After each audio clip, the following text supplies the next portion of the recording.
so that you're able to settle in properly.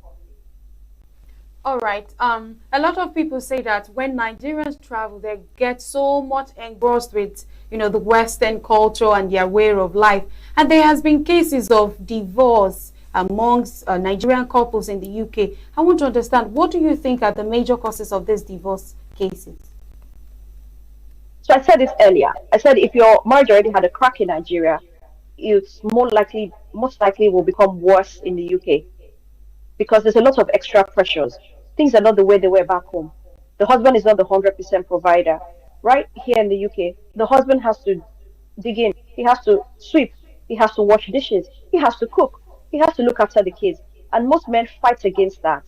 They have this ego or pride where they think, oh, that's not for me. But if they don't contribute and do that, it will not work. Because the woman will find that she's the one waking up in the morning, getting the kids ready for school, taking them to school, going to work, coming back, cooking, cleaning. She will just collapse. It's too much. No one person can do everything by herself. In Nigeria, you have maids, you have cleaners, you have drivers. In here, you are everything. You become the plumber, you become the electrician, you become everything to your children. So the issue is the men sometimes find it difficult to cope with the change, and then they take it out on the women and on the family life. So when you come here as a man and a woman, you have to be more involved with your family. In Nigeria, if you ask the men who's your child's best friend, they don't know. But if you most likely ask a man here, he would know because he's very much involved.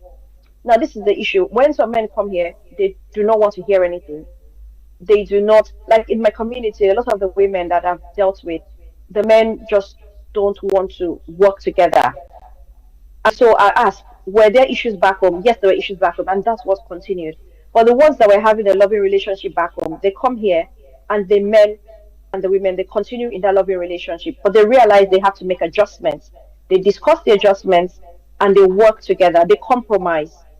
So it's very important that if you're coming here, you understand that things have changed. The roles would have changed. And so you need to understand the culture and then work with that.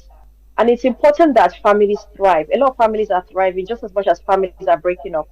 But the most important thing is that you remember why you married this person in the first place. You remember the love that brought you together and let that love take you through. I've spoken to a man. There was a couple that had an issue, and I spoke to the man. And even though I spoke to him respectfully, I told him to think about it. I told him to think about the marriage, looking after the kids, but he was very adamant. You could just tell that there was nothing anyone was going to say to him. What he thought was the law, and that was it. And he was ready to argue till the end.